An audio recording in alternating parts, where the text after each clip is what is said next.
Russian officials in Damascus are going to hammer out an action plan for Syria's chemical disarmament in line with a deal to avert a U.S. military intervention. Those threats followed last month's Syrian gas attack blamed by Western powers on the Assad regime. But Russia says there's now fresh evidence implicating Syrian rebels in that war crime. Our correspondent Maria Finoshina is in Damascus with the latest. Russia's deputy foreign minister is now in Damascus to discuss the deal that Moscow and Washington agreed on earlier in Geneva, according to which Syria has to destroy or remove its chemical weapons by mid-2014 and before, and that is maybe even more important, hand over a full list of its stockpiles within a week. Following the meeting with the Syrian foreign minister, Russia's diplomat said that the talks were constructive and that Damascus understands the importance of this listing and is fully aware of the consequences in case it doesn't do it, because it was agreed that if Syria fails to comply, the deal could be enforced by a UN resolution backed by the threat of sanctions or military force. Russian officials say they received what Syrian government calls the evidence that the radical rebels are behind the deadly chemical attack last month that reportedly killed hundreds of civilians, including children. A UN probe recently confirmed that sarin gas was indeed used here in Syria, but it didn't answer the question exactly who was responsible for that, although this is a very important question. A location from where the rockets were launched was neither pinpointed by UN investigators, although their findings clearly state that the sarin-tipped warheads could have been amateur-made, not factory-produced. But despite all this, these questions that still remain open in this case, US and its allies were very quick to claim that this UN report was enough to blame the Assad government for this attack last month. This is something Russia is strongly opposed to, on the contrary, saying that there is a mounting evidence that the radical Syrian rebels are behind the atrocity. In an interview to RT, Russia's Deputy Foreign Minister Sergey Ryabkov, who is now in Damascus, said that a UN report is one-sided.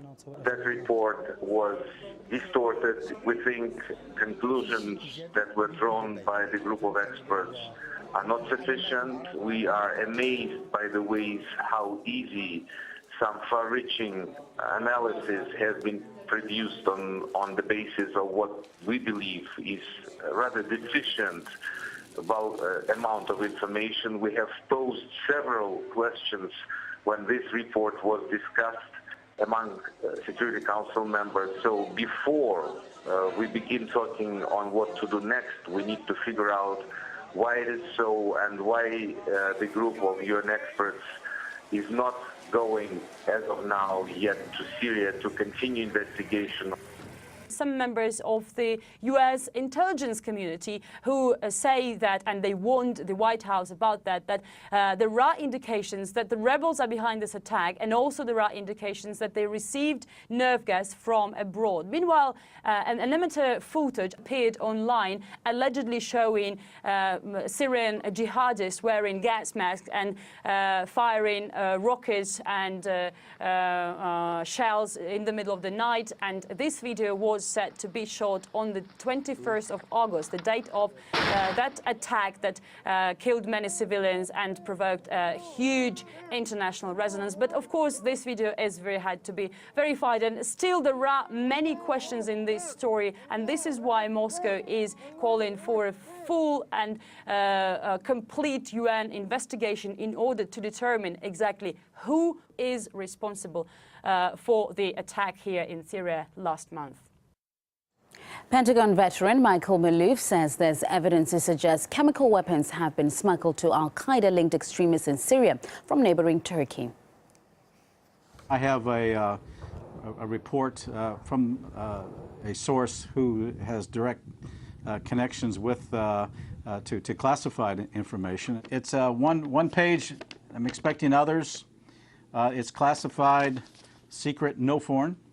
It's from the NGIC, or the National Ground Intelligence Center. The U.S. military did an assessment based upon 50 indicators and clandestine interviews that the sourcing of sarin originated out of Iraq and into Turkey before some of it was confiscated in May in Turkey, and that there has actually been a more significant amount of sarin production both in Iraq and in Turkey going to the opposition, principally Al-Qaeda. And we've had separate reports now that Al-Qaeda elements are rather significant in numbers and now have permeated into the opposition. So the ability to be able to distinguish who gets what and where makes it much more problematic for this administration. RT has requested an official response from the Pentagon on that leaked document, but the Department of Defense simply said it refuses to comment on the matters of intelligence. Stay with RT for the latest on this developing story on air and online.